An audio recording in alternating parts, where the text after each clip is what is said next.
Okay, Ford. What is going on, guys? Merv here, back here with another video, and today we're going to be talking about something pretty controversial, as you guys know by clicking this video. Um, the new Mustang crossover SUV that is electric as well. Okay, so the Mustang Mach E.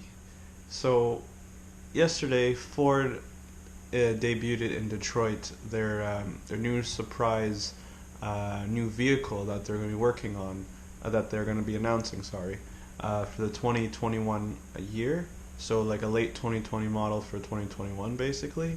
And there's been some speculations going around.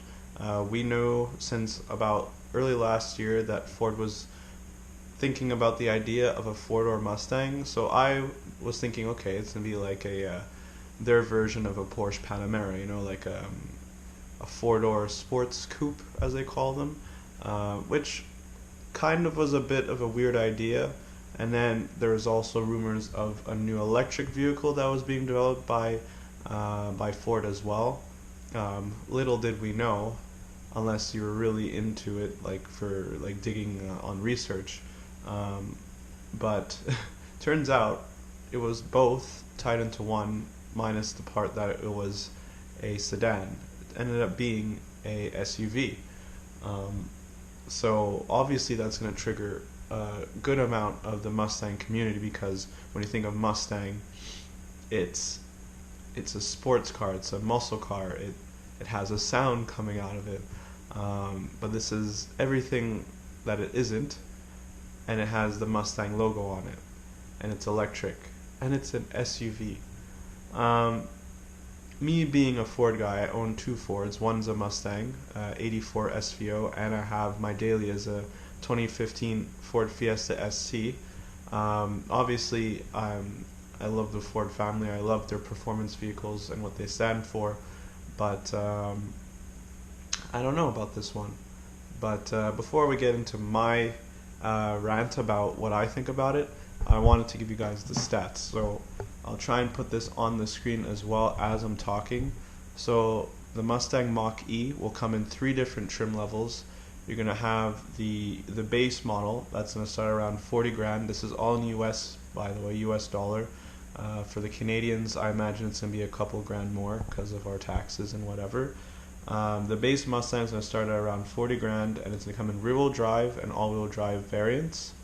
And the base horsepower is going to be 255, which isn't that much for a 40 grand SUV, but that's when they spice things up with the other 2 trims. And you got the premium Mach-E that starts at 50 grand.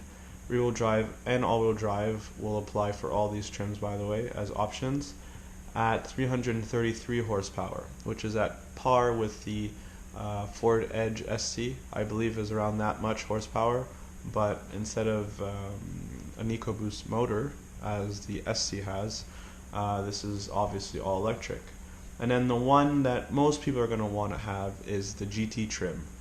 The GT Mach E will start at 60 grand in rear-wheel drive, all-wheel drive at 459 horsepower. Now that's pretty good. And then they're going to have an option on top of that as a performance pack, which will give you more aggressive aero on the car, better brakes, beefed up suspension, and it's going to be obviously at a 0 to 60 mid 3-second range, which is pretty damn impressive. 60K now for a performance hybrid. That's like Tesla territory. Obviously this is a lot cheaper than a Tesla would be, especially the SUV Teslas. But then again, those are the stats for that. Now overall, I will admit it doesn't look bad as an SUV. What just bothers me is that it has the Mustang logo with Mustang taillights in the back. It's cool that they went with the Euro style taillights, by the way. The clear taillights is a little like Easter egg if you're not from Europe. That's something that they get over there. But anyways, it's cool that they offer that on it. It's not a bad looking SUV. It's just I think personally they're running with the Mustang name because they know the Mustang sells, and they're trying to expand the stable, as it will be, I guess, called, um, expanding on the whole Mustang thing. Okay, so here's the thing. This is the part where I wanted to speak, like, as personal Mustang consumer, and I'm sure a lot of Mustang fans are going to be pretty vocal about this too. Um, Mach E is a cool name for the SUV. They probably could have just left it like that and not had anything to associate with the Mustang. It could have been its own separate entity, I think, and that would have been okay. I think people would have been okay with it. But because they're putting the Mustang name on this SUV, and then it's not a Mach 1, don't get it confused as electric Mach 1 or something. Apparently, by the way, they are making a Mach 1 for the 2020 year for the Mustang, which I'm sure they'll debut sometime early spring next year or something. But to put the Mach brand on a SUV Mustang, it's just so weird to say, I'm sorry.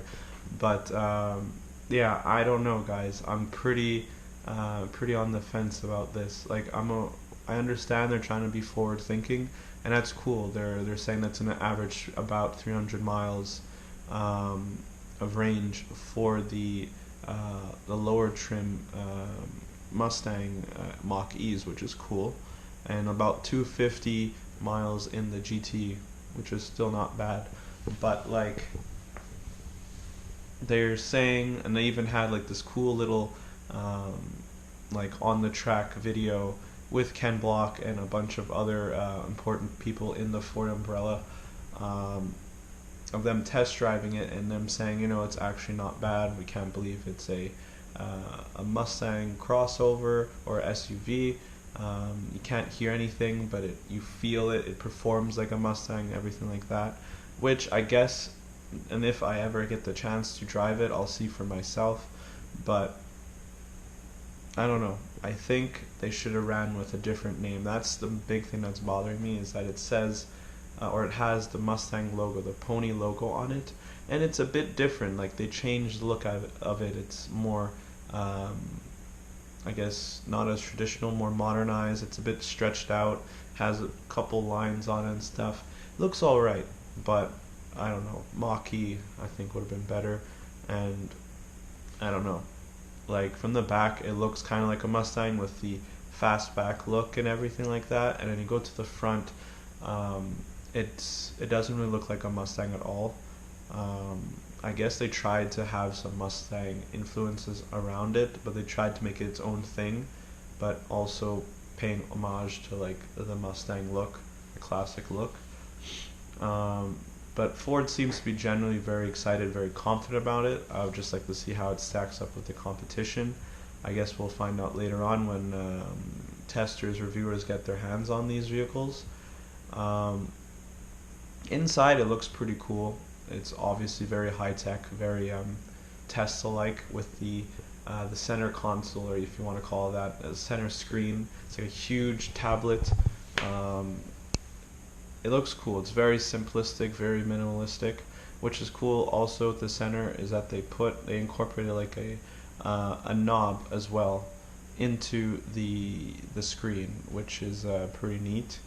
The tech seems pretty cool. It's obviously very advanced for a Mustang, for any vehicle, to be honest. It doesn't even have to be a Mustang, but that's the thing. It is a Mustang, and they're running with it as a Mustang. I don't know, guys. What do you feel about this? Can you leave it in the comment section down below? Let me know personally what you guys think. Think this is a good move by Ford? Do you think they made a mistake? Do you think they should have called it something else? Me personally, I'm on the fence about it. I'm sure if I see it in person hopefully at our auto show we have here in Montreal every January, I doubt it'll be there, because it's still, I don't think they've made any like pre-production models, just the ones they had at the Detroit unveiling, but you never know. It's still a couple months away. But yeah, guys, let me know what you guys think about this. I just wanted to give a quick little video about it, my personal opinion on it, and yeah. Take care, guys, and I'll see you in the next video. Take care. Peace.